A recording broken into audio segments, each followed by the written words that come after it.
സൂര്യ, കൃത്യമായ തെളിവില്ലാതെ ഒന്നും ചെയ്യരുത്. സ്വന്തം മകനായ ഗൗതമിന് കൊടുക്കാത്ത പരിഗണനയാ ചന്ദ്രശേഖരൻ അവന് കൊടുക്കുന്നത്.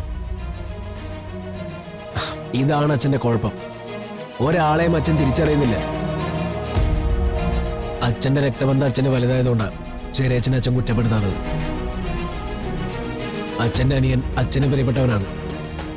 അതുപോലെ എന്റെ അനിയൻ എനിക്കും പ്രിയപ്പെട്ടവനാണ്. അവനെ രക്ഷിക്കാൻ വേണ്ടി ഞാൻ ശ്രമിക്കും. ഏറ്റവും കൂടിയ വക്കീലിനെ ഞാൻ ഏർപ്പാടാക്കും. അച്ഛൻ നോയിക്കോ.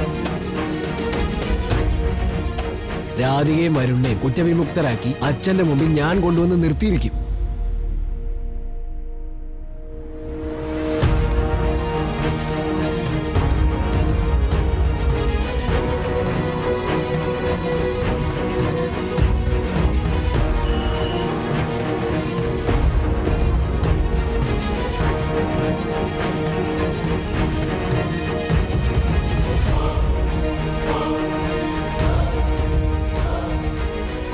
നിന്റെ മോളുടെ ദേഹത്ത് കൈവച്ചവനെ വെട്ടിയതിനല്ലേ നീ ഇതിനകത്ത് വന്ന് കിടക്കുന്നേ?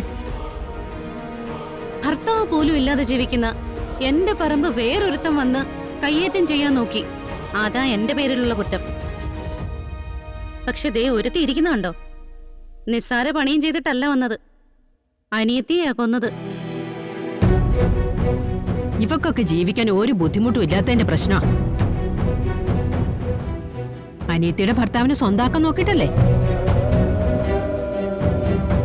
ആ അനിയത്തിയെ തന്നെ കൊല്ലുക.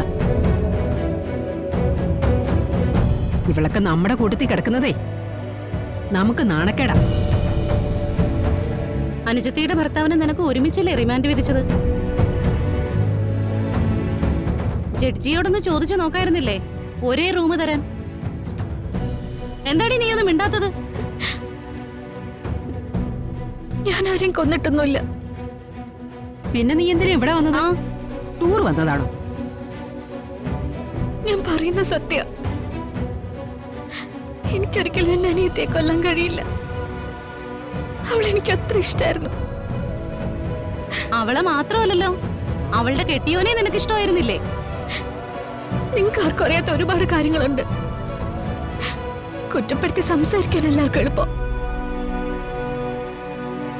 എന്റെ മനസ്സെന്താണെന്ന് നിങ്ങൾ തിരിച്ചറിയുന്നില്ല. എന്റെ വിധി എങ്ങനെയായിപ്പോയി, അത്രേ ഉള്ളൂ. ഓ, ഇനി ഇവളുടെ മോങ്ങലൂടി സഹിക്കണമല്ലോ. നിന്നെ പോലുള്ളവർ വശീകരിക്കാൻ മാത്രമല്ല, കരഞ്ഞ് കാല് പിടിക്കാനും പിടിക്കുക. നാണം ഉണ്ടോടി നിനക്ക്? അനിയത്തിയുടെ ഭർത്താവിനെ ആഗ്രഹിക്കുന്നതിനേക്കാൾ നല്ലതേ രാത്രിയാവുമ്പോഴേ ഏതെങ്കിലും തെരുവിലേക്ക് ഇറങ്ങി നിന്നാ പോരെ. ഒന്ന് നിർത്തോ നിങ്ങള്. ഞാനൊന്നും ചെയ്തില്ല എന്ന് പറഞ്ഞാൽ മനസ്സിലാവില്ല ആർക്കും.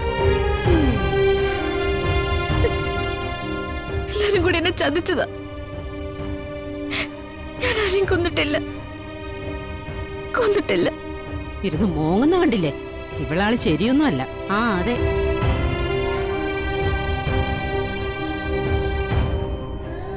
ഇവക്കിട്ട് നമുക്കൊരു പണി കൊടുക്കണം.